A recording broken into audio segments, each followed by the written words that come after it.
वाक्य के बीच सबसे पहले क्या भी आ गया, तो आपका जो सेंटेंस हिंदी वाक्य के अंत में ते है, ता है, ती है, ता हूं, प्रेजेंट इंडेफिनिट टेंस हो गए भी, तो क्या आप उसे कक्षा में गाली नहीं देते हो?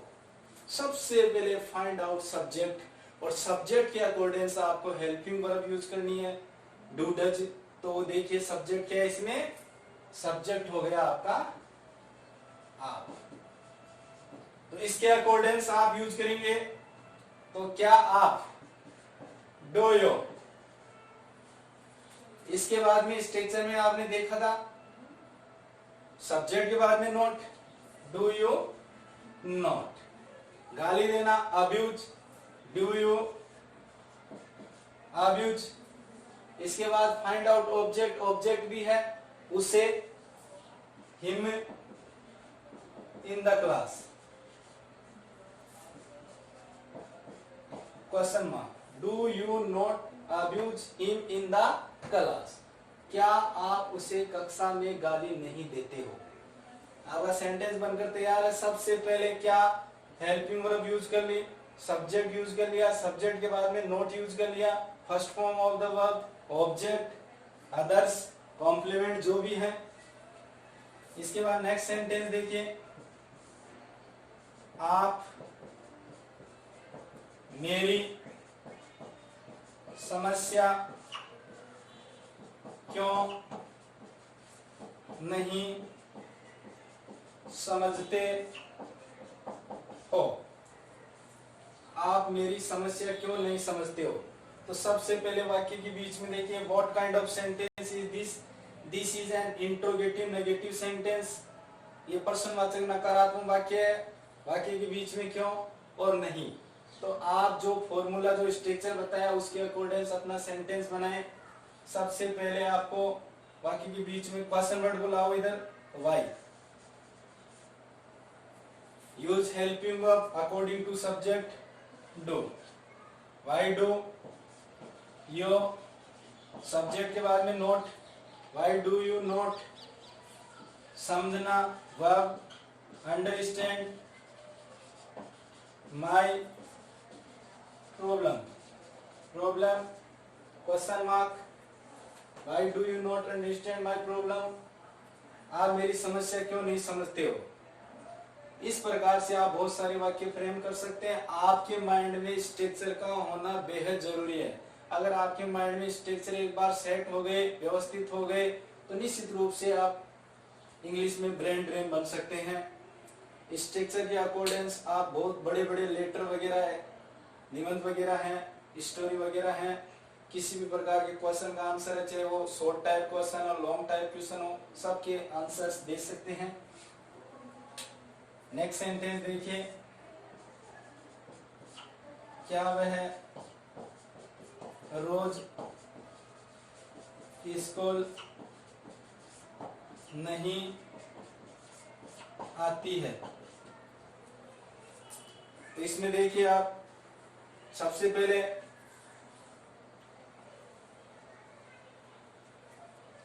वाक्य में सबसे पहले क्या है, तो हेल्पिंग वर्ब यूज करेंगे सबसे पहले सब्जेक्ट के अकॉर्डिंग।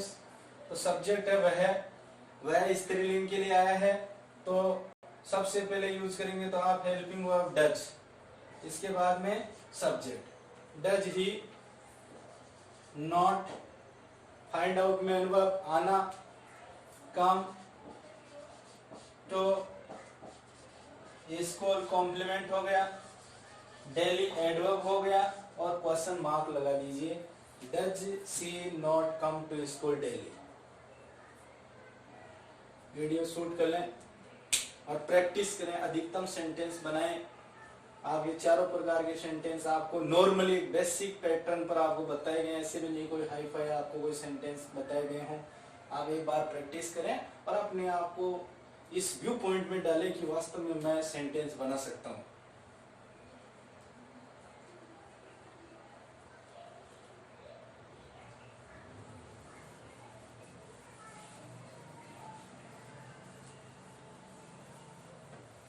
और साथ साथ ये भी ध्यान रखिए, घर पर रहें, protect from covid, stay at home and be safe. अपनी कम्युनिटी का भी ध्यान रखें, अपनी कंट्री का भी ध्यान करें, फॉलोइंग इंस्ट्रक्शन ऑफ गवर्नमेंट की पालना करें, साथ साथ पढ़ाई भी करें। ऑनलाइन क्लासेज आपके लिए चल रही है, घर पर आराम से आप पढ़ाई करें। किसी प्रकार की कोई समस्याएं हो वो नोट करें, आप पूछ भी सकते हैं। अब देखिए, जो सबसे पहले कंपटीशन में जो अभी हमने प्रेजेंट सिंपल जो टेंस है उसके बारे में पढ़ा है, इसका जो सबसे महत्वपूर्ण जो इम्पोर्टेंट फैक्टर निकल कर हमारे सामने ये आया है कि कौन कौन सी चीजें हैं जो हमें कीप इन आवर माइंड, हमारे दिमाग में रखनी चाहिए। तो दिमाग के लिए मैं बात करूं तो आपको सबसे पहले तो मार्क ऑफ आइडेंटिफिकेशन यानी एडवर्ब्स प्रेजेंट सिंपल के या किसी भी टेंस के हैं वो ध्यान रखने चाहिए। दूसरी बात, जो वाक्य की स्ट्रक्चर है उनको आपको ध्यान रखना चाहिए। और सबसे महत्वपूर्ण जो बात है, अधिकतम आपको सेंटेंस बनाने की प्रैक्टिस भी करते रहना चाहिए, क्योंकि टेंस अगर किसी को आ गए तो ऐसे मान लो कि इंग्लिश उसके लिए बिल्कुल इजी सब्जेक्ट हो गया, है भी वैसे इजी सब्जेक्ट ही क्या है इसमें। तो अब देखिए आगे हम पढ़ते हैं, तो इसके यूज के बारे में पढ़े। तो जैसे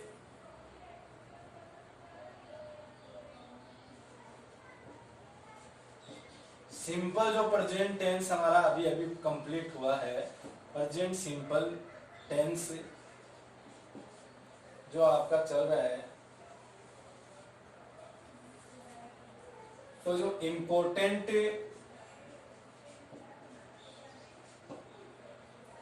वैल्यू पॉइंट है आपको ध्यान रखने हैं। प्रेजेंट जो सिंपल है, सिंपल प्रेजेंट टेंस है, उसमें जो आपको महत्वपूर्ण बातें जो ध्यान रखनी है वो आपको मैं बता देता हूं बच्चों। पॉइंट नंबर जो फर्स्ट है वो आपको ध्यान रखना है, मार्क ऑफ आइडेंटिफिकेशन।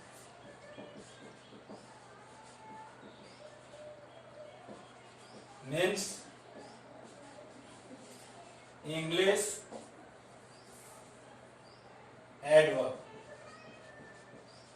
जो आपको मैंने सेकंड क्लास में बताया था, always, daily, never, sometimes, usually, regularly, generally, in the morning, in the evening, on Sunday, on Monday, scientific जो भी हैं, ज्योग्राफिकल फैक्ट्स हैं, न्यूज़पेपर हेडलाइन है, इन बातों को आपको कंपटीशन के अकॉर्डेंस या व्यवहारिक इंग्लिश का नॉलेज लेने के लिए आपको हमेशा ध्यान रखना चाहिए, क्योंकि सेंटेंस आप तभी बनाओगे जब आपके माइंड में हिंदी पहचान, मार्क ऑफ आइडेंटिफिकेशन, वाक्य का स्ट्रक्चर होगा, अन्यथा आप वाक्य नहीं बना सकते।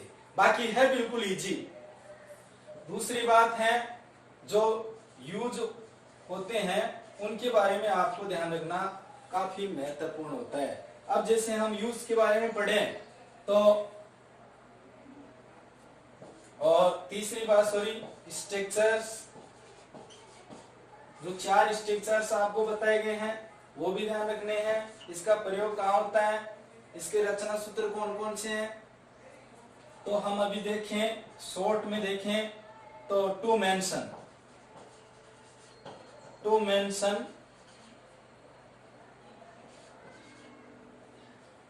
Habitual action.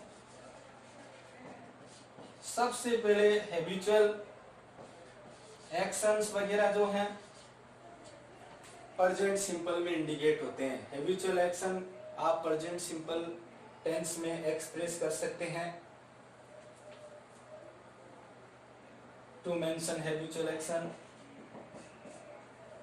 नेक्स्ट देखें तो to speak about scientific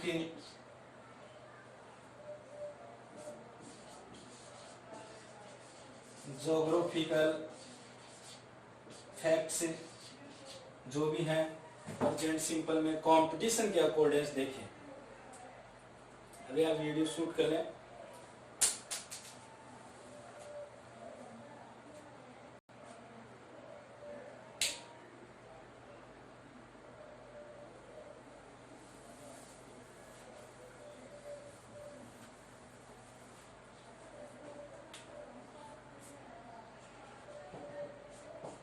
with inherent qualities जो है, इनहेरेंट क्वालिटीज का मतलब होता है बच्चों जन्मजात गुण, जन्मजात गुण।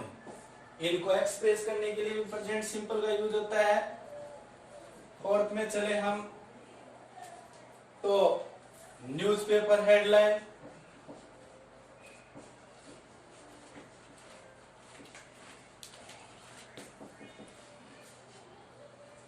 इसके बाद में आगे बढ़ते हैं तो विद क्वेटेशन,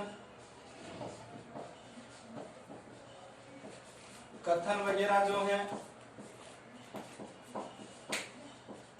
प्रोवर्ब्स है,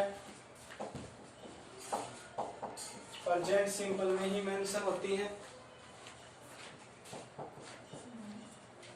फ्यूचर प्लान में चले तो future plan action,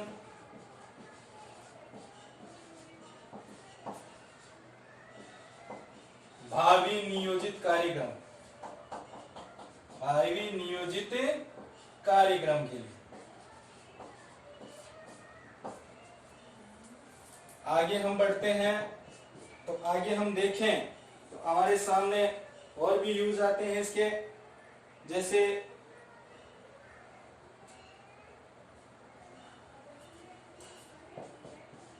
to mention,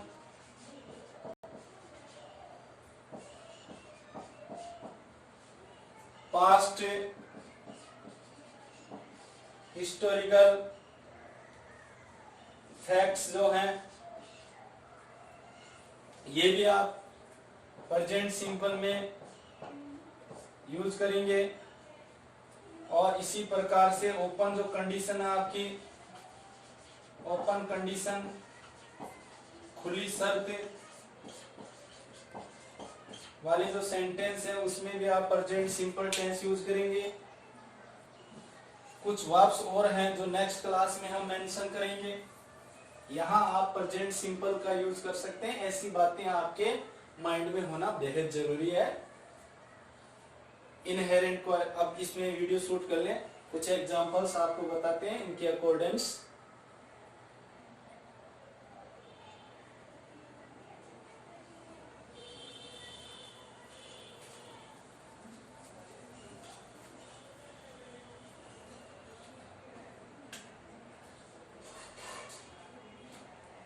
तो एग्जांपल्स हम देखें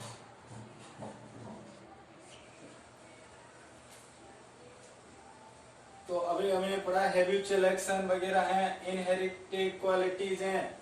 तो फादर्स जैसे हम पढ़े, पिता जो लोग होते हैं fathers, NOURI, nourish every family. प्रत्येक परिवार में जो पिता लोग होते हैं वो उनका भरण पोषण करते हैं, पालन पोषण करते हैं। तो नरिश का मतलब क्या होता है? पालन पोषण करना, पोषण करना, लुक आफ्टर जिसे हम बोलते हैं लुक आफ्टर, लुक आफ्टर भी बोलते हैं इसको। भरण पोषण, पालन पोषण, NOURISH, nourish, fathers nourish every family. तो इसमें जैसे हम देखें तो ये एक प्रकार से हैबिचुअल एक्शन में भी आ गया। हैबिचुअल एक्शन का वो दूसरा जैसे देखिए, I go for a walk for half an hour daily. अब इस वाक्य का ट्रांसलेशन करके देखें तो मैं रोजाना आधा घंटा भ्रमण करने जाता हूं। तो ये जो दो सेंटेंस हो गए वो आपके हो गए हैबिट हो गई है, हैबिचुअल एक्शंस में हो गई।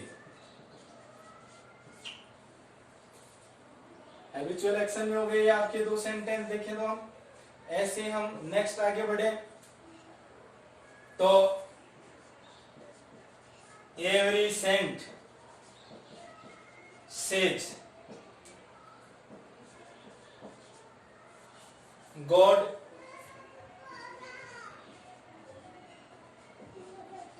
Nice every being.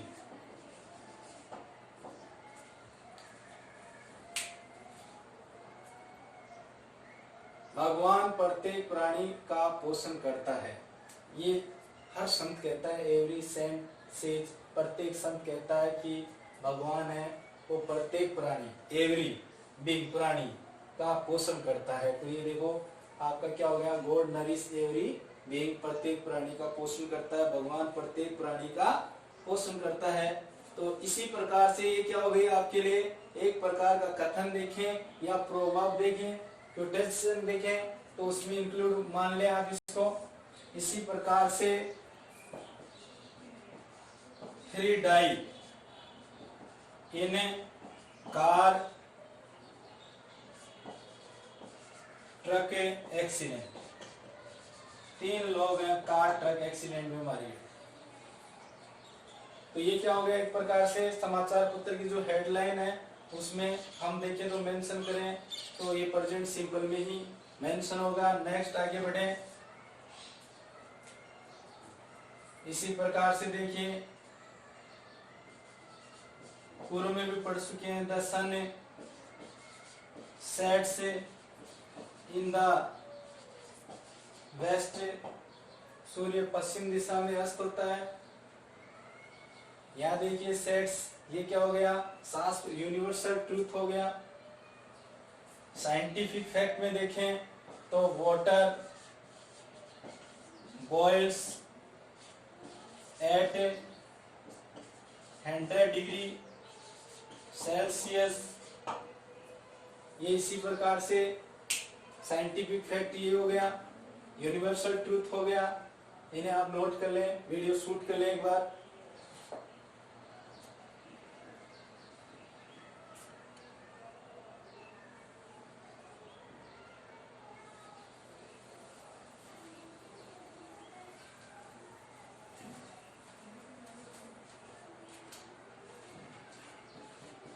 India wins freedom in 1947। यहाँ देखिए आप हिस्टोरिकल इवेंट्स हो गई, ये भी प्रेजेंट सिंपल में मेंशन होगी। Next,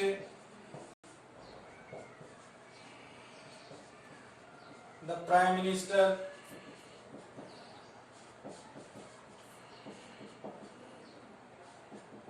visits Sikar tomorrow. यहाँ पर हम इस एग्जाम्पल को देखें तो ये फ्यूचर प्लान एक्शन हो गया, भावी नियोजित कार्यक्रम। तो ये भी मेंशन स्पीक अबाउट होगा, तो प्रेजेंट सिंपल में होगा, प्राइम मिनिस्टर विजिट्स, भ्रमण करने आएंगे सीकर कल। तो ये क्या हो गया, फ्यूचर प्लान एक्शन हो गया, तो ये भी प्रेजेंट सिंपल में ही मेंशन होगा।